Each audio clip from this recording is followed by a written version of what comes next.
زندگی میں بار بار تکلیفوں کی وجہ سے یا لوگوں کے رویوں کی وجہ سے آپ کی ہمت ٹوٹ رہی ہے اور آپ کمزور پڑ رہے ہیں، تو ایسے میں سب ڈوریں الجھنیں اللہ کے سپرد کر دیں اور بے فکر ہو جائیں۔ یقین رکھیں انشاءاللہ کبھی تو سنی جائے گی، انشاءاللہ توکل رکھیں دونوں جہانوں کے رب پر۔ مصلحت ہماری زندگی میں آنے والی اور ہونے والی ہر چیز میں رب تعالیٰ کی مصلحت ہے۔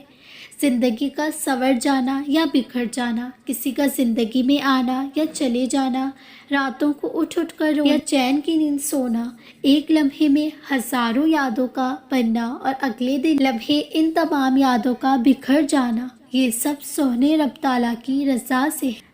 اللہ جانتا ہے کہ میرا بندہ میری جانب ایک آواز میں آ جائے گا اور وہ اس بندے کو مجھے اپنی جانب تھوڑی سختی سے لانا ہوگا، تبھی وہ ہمیں زندگی کی ایسی حقیقتوں سے ملواتا ہے کہ ہم ٹوٹ جاتے ہیں، پھر اس کی طرف آگے چلے جاتے ہیں۔ ٹھوکر اور مایوسی کے بعد پھر انسان کی ملاقات تنہائی سے ہوتی ہے۔ جب تنہائی اس کے دل میں اترتی ہے اور جانتے ہیں کہ تنہائی اکیلے ہونے کو نہیں کہتے، بعض محفلوں میں رہ کر بھی تنہا ہوتے ہیں۔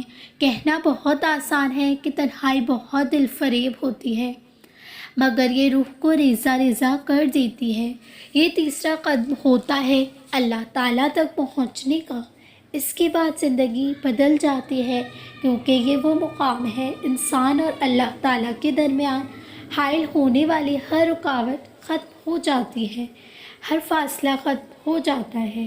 یہ وہ واحد مقام ہے جہاں خود انسان کی ذات بھی نہیں رہتی، بس وہ اللہ تعالیٰ ہوتا ہے۔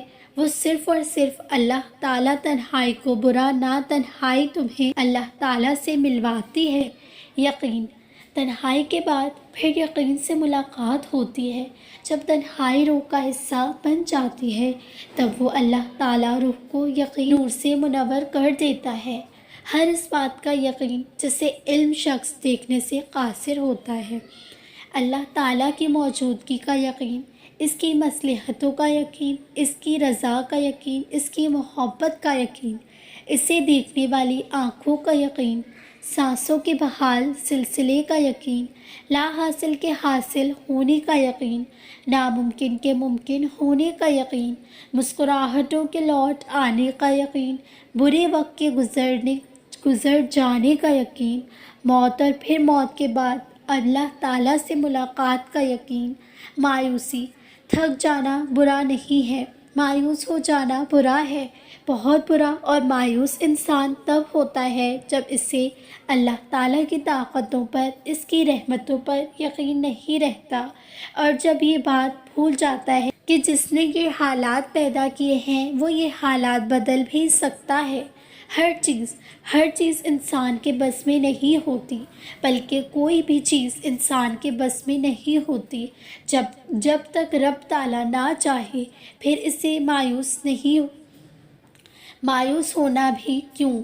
جس کے حکم کے بغیر ایک پتا بھی نہیں ہل سکتا، جس کے ایک حکم پہ کائنات بنا دی گئی اور ایک ہی حکم پہ ختم کر دی جائے گی۔ مایوس تو وہ ہوتے ہیں جن کے پاس اللہ تعالیٰ نہیں ہوتا، اور ہمارے پاس تو اللہ تعالیٰ ہے، یعنی بادشاہوں کا بادشاہ، یعنی ہمارا آخری اور واحد مددگار۔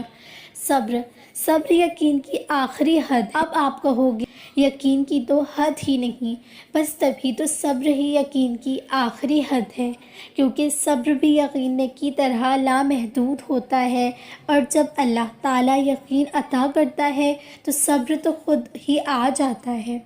اللہ تعالیٰ کے فیصلوں پر صبر، زندگی کی تلخیوں پر صبر، محبت کے چھن جانے پر صبر۔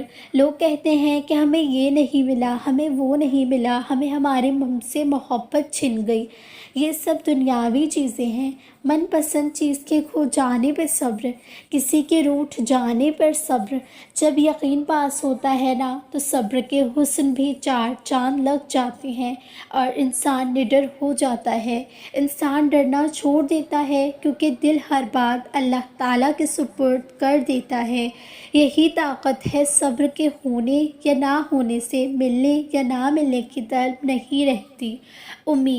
امید ایک ایسی چیز ہے جو انسان کو اس وقت حوصلہ دیتی ہے جب وہ ہر چیز سے ہار چکا ہوتا ہے، جب وہ زندگی کے ان حالات میں ہوتا ہے کہ اس سے لگتا ہے کہ اب سب کچھ ختم ہو چکا ہے، اب زندگی میں کچھ بچا ہی نہیں، کہ جینے کو کوئی وجہ ہے ہی نہیں، نہ کوئی مقصد۔ لیکن اس وقت بھی انسان کو جو چیز حوصلہ دیتی ہے وہ ہے امید۔ زندگی سے مایوس ہونے کے بجائے اللہ تعالیٰ پہ یقین کرنا چاہیے۔ مشکلیں حل ہو جایا کرتی ہیں۔ جب کوئی مشکل پیش آ جائے تو ایسے حالات میں ایک لمحے کے لیے آسمان کی طرف دیکھا کریں، مایوسی چلی جائے گی اور آپ کو جینے کے لیے ایک نئی امید ملے گی۔ یقین کریں، آسمان کی جانب دیکھتے ہی آپ کا دل ساختہ کہہ اٹھے گا کہ میرا رب چاہے تو اب بھی سب کچھ بدل سکتا ہے، اب بھی سب کچھ بہتر ہو سکتا ہے۔ ہم چاہیں تو کچھ بھی شروع نہیں ہوتا، لیکن اگر اللہ چاہے تو اختتام کے بعد بھی آغاز ہو جاتا ہے۔ اس لیے اپنے ٹوٹے ہوئے دل سے کہو کہ صبر کرے، کیونکہ جس چیز کے ذریعے وہ تمہارا امتحان لے رہا ہے، اختتام میں وہ اسی چیز کو بہتر بنا کر تمہارے لیے صلہ لکھ دے گا۔ ہر دفعہ آپ کو اپنا غم بانٹنے کے لیے کاندھا میسر نہیں ہوتا، لیکن سجدہ کرنے کے لیے زمین ہر وقت میسر ہے، اور آپ اپنا دکھ اپنے رب کریم سے ہر وقت بانٹ سکتے ہیں۔ یہ سہارا سب سہاروں سے بڑا سہارا ہے۔ حسبنا اللہ و نعم الوکیل۔ جب کبھی تمہیں دنیا تنگ لگنے لگے تو بس سیدھا سجدے میں گر جانا، دعا لبوں پر نہ بھی آئے تو پریشان مت ہونا، بس رو دینا، اور اگر آنسو بھی نہ آئے تو خاموش بیٹھے رہنا، کیونکہ یہ وہ در ہے جس سے دھتکار نہیں ملتی۔ بس امید کا دامن کبھی نہیں چھوڑنا، سب چھوڑ دیں تب بھی وہ اللہ تعالیٰ نہیں چھوڑتا۔ تم بھول بھی جاؤ، اللہ نہیں بھولتا، اور جان لو کہ جتنی جلدی تم اپنے معاملات کے حل کے اللہ تعالیٰ سے رجوع کرو گے، اتنی ہی تیزی سے آسانی تم تک پہنچے گی۔ یہ سچ ہے کہ سنتا وہ سب کی ہے، حاجت روا وہ سب کا ہے، نگہبان وہ سب کا ہے، لیکن ان لوگوں کی صدا وہ خاص طور پر سنتا ہے جو سب سے پہلے اس کے در پر جھولی پھیلاتے ہیں، اور جو اپنی ہر مشکل و پریشانی سب سے پہلے اسے بتاتے ہیں، اور پھر اسی سے مدد کے طلبگار بنتے اقرار کرتے ہیں کہ میں بے بس ہوں، تو میری مدد کر، میں ہار گئی، میرے مالک میں ہار گئی، میری مدد کر، مجھے ان مشکلوں سے نجات دلا دے۔ بے شک میری مشکلیں بہت چھوٹی ہیں تیری قدرت کے آگے میرے خدایا۔ سنو، معجزوں سے پہلے تکلیفیں اکثر آپ کی آخری حدوں تک پہنچ جاتی ہیں۔ کیسے ہو سکتا ہے کہ بندہ اپنے اللہ تعالیٰ سے کچھ مانگ وہ اپنے بندے نامراد لوٹا دے؟ بس تم گھبراؤ نہیں، تھوڑا صبر کر لو، مایوس نہیں ہونا ہے، بس صبر سے معجزے کا انتظار کرنا ہے۔ دیکھنا بہت رب تمہاری دعاؤں پر کن کہے گا۔ انتظار کی بس بھی 3 صورتیں ہوتی ہیں، یا تو اللہ پاک اس لیے انتظار کروا رہا ہے کہ یہ وقت صحیح نہیں تمہیں وہ دینے کا جو تم کب سے مانگ رہے ہو، یا تو وہ چیز تمہارے لیے بہتر نہیں جس کا تم کب سے انتظار کر رہے ہو، یا تو اللہ پاک کو تمہارا مانگنا پسند آ گیا ہے، اس لیے وہ چاہ رہا ہے کہ میرا بندہ مجھ سے فریاد کرتا رہے۔ اگر اللہ پاک سے کچھ انتظار کروا ہی رہا ہے تو کیا تم مایوس ہو جاؤ گے، اب مزید انتظار نہیں کر سکتے، یہ کہہ کر کمزور پڑ جاؤ گے؟ انتظار کرنا مشکل لگ رہا ہے نا؟ وقت دیکھتے ہو تو لگتا ہے نا کہ جیسے گھڑی کی سوئیاں رک گئی ہوں۔ تمہارا مانگنا اس رب العالمین کو پسند بھی تو آ سکتا ہے نا؟ اگر اس دے دیا، تم کب پھر اس لگن سے پکارو گے رب کو؟ چاہ رہا ہے کہ میرا بندہ مجھے پکارتا رہے۔ جب اس نے دینے سے انکار نہیں کیا نا، تو تم اسے پکارتے پکارتے کیوں تھک گئے ہو؟ وہ رب تو بس تھوڑا انتظار کروا رہا ہے، فقط اس لیے کہ وہ تمہاری آواز بار بار سن سکے۔